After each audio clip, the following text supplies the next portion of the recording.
are you able to give your fullest attention to the doing, or are you so consumed by the desired outcome that you create continuous stress in the doing of it?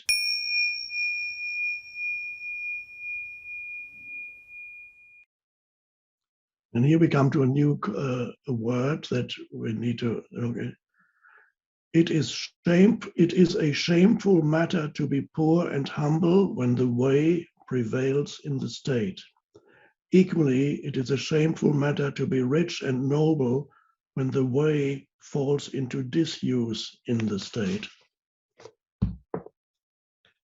Here, Confucius uses the term the way, which in Chinese, of course, is the Tao, the Tao. Now, the Tao Confucius doesn't mention it very often. The Tao, of course, is that which cannot be named or explained. And yet I'm attempting to do it right now. The Tao is that which the organizing intelligence, the intelligence that underlies all physical or other phenomena that underlie the entire world, something that is transcendent to the appearances, that is beyond appearances, but is that which always brings things back into balance and harmony. It's an underlying vast intelligence, the Tao, which emanates, as I say it emanates from God, and God is the ultimate source of everything. So the Tao emanates, and the Tao underlies everything. It's the intelligence behind phenomena. It exists in many. It's called different things in different traditions. One could say, you could say, in Christianity, it could be the Holy Spirit that is there. You have it in Egypt, in ancient Egypt. They have a beautiful personification, a visual, pictorial personification of that very thing, the underlying principle behind things. And the goddess called Maat, M-A-A-T, Maat in ancient Egypt. And I've shown you here, I think it might still be on my iPad, the pictorial representation of it. Oops.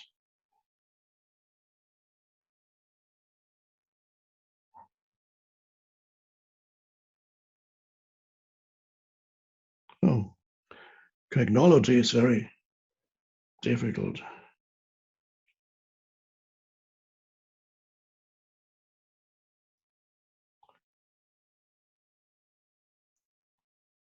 Oh yeah.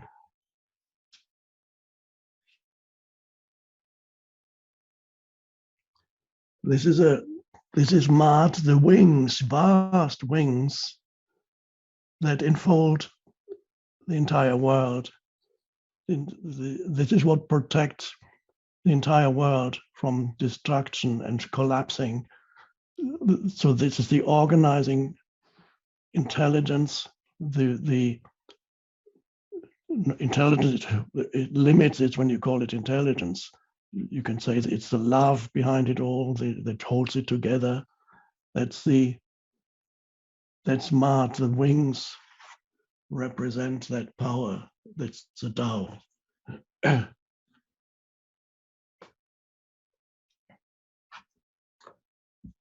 now he is talking about a country or a state.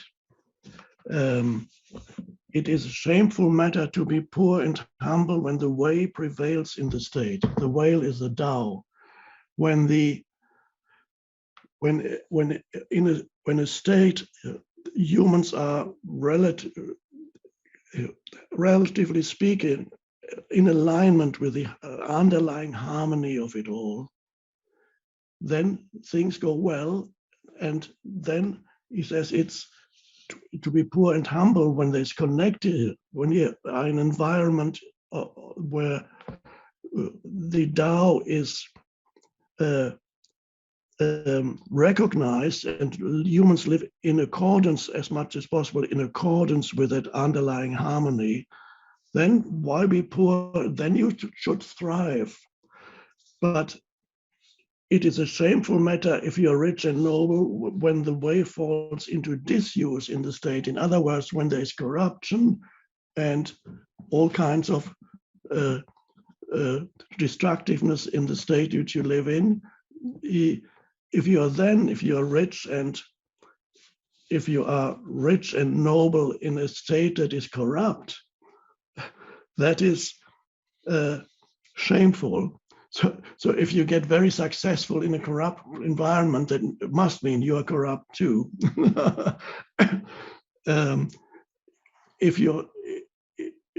But you should be successful in a state where that is more aligned with the Tao. Then there's no reason to be poor. Again, there's nothing wrong with being poor, but you can. Basically, he's saying if you're wealthy and powerful in a corrupt country, then that's shameful.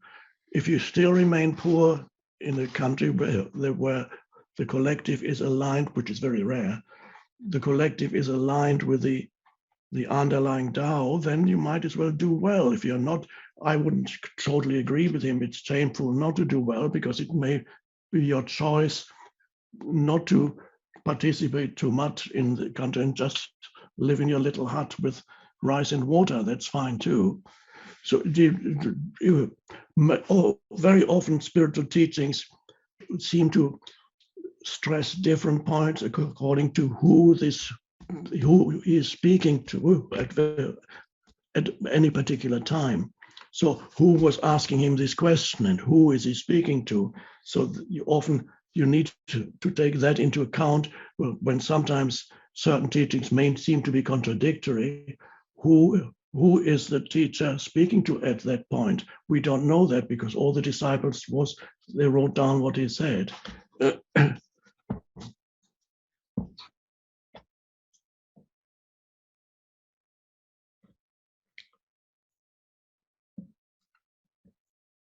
And again, the teachings of Confucius are very much to do with using your life here as a spiritual practice. He's not very much in favor of totally withdrawing from society and being in meditation and becoming a hermit. You learn more. Interacting with other humans is the most important element of your spiritual practice. And basically, the teaching is to use your interaction in society with other humans, with your next of kin, and etc., everybody, as spiritual practice. That's and beyond that, he does not talk about metaphysical things. He does not talk about, as I said, doesn't talk about God. And here, when somebody asked him, Shilu asked how the spirits of the dead and the gods should be served. The master said, you are not able even to serve man. How can you serve the spirits? And then somebody asked him, may I ask about death? And the master says, you do not understand even life. How can you understand death? So he doesn't get into how to serve the spirits or the gods. Serve man. You learn through your interaction with other humans, not some other worldly thing, and think that if you practice sacrifices to the gods, you're a superior human being, and nothing changes in your interaction with your fellow human beings. So what the criterion for inner change is your interaction with other human beings. That's the ground for practice. That's Confucius. Um, it's not otherworldly at all. It's using this world uh, in order to uh, become more conscious, a fully developed human being.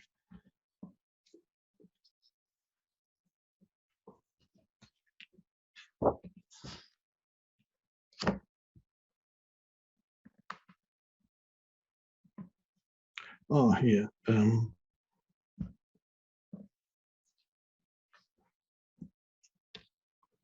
Again, this looks a bit complicated, but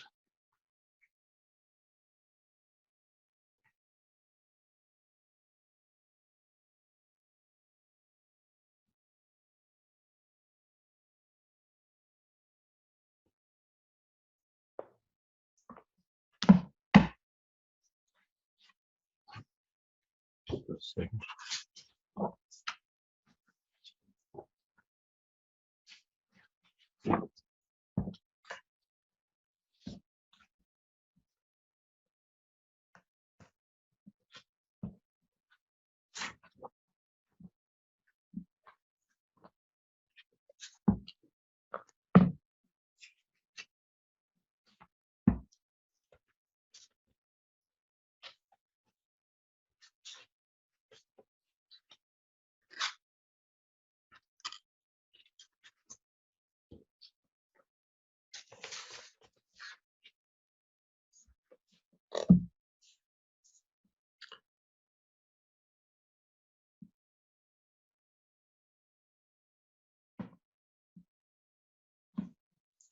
Somebody asks him about benevolence again.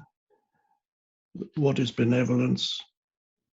The master said, love your fellow man. And what about wisdom? What is wisdom? Master said, know your fellow man.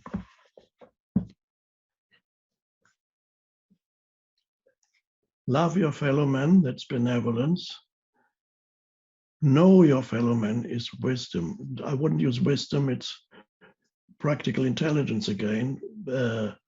So you love the other, the human, because if you recognize that in them that is beyond the merely human, the being beyond the human, as I put it, because you recognize the being beyond the human that you are as consciousness right now.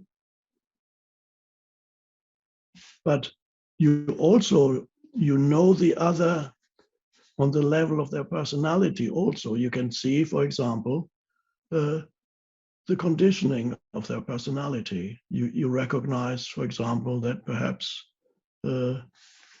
maybe this person is dishonest and wants to cheat you, and you recognize the conditioning in the other. You see it. That's you know him as a person, but you still love him as the being beyond the person. You can have the two levels. You don't become totally naive when you're in the state of loving kindness to other human beings, and then you get taken in by everybody who wants to manipulate you or use you for their own egoic purposes. Say, oh, yes, yes. You're not naive when you love. You know the difference between the conditioning that operates in the other as the person and that which is beyond the person, which is maybe latent. The other doesn't know it in him or herself, but you can sense it in the other. That's the loving kind. In that sense, even if somebody wants to defraud you of, you can still be in that state of benevolence towards that person. But you recognize, you see the conditioning of the personality, which may be quite obnoxious. Many personalities are really obnoxious and toxic. But don't confuse that with the essence of the so-called other. And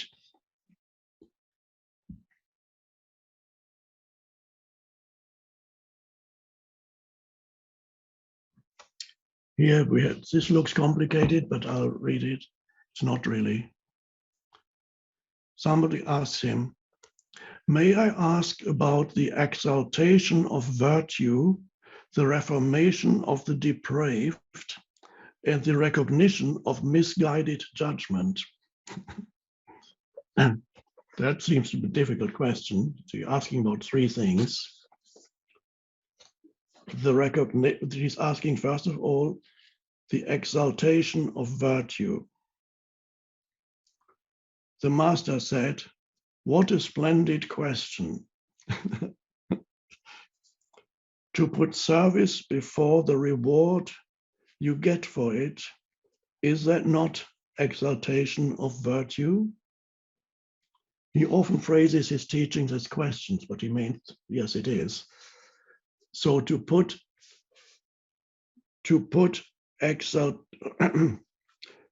service before the reward you get for it, is that not exaltation of virtue? So you are virtuous as a human if you put the service before the reward you get for it. Now that's an important principle that is also part of the perennial philosophy.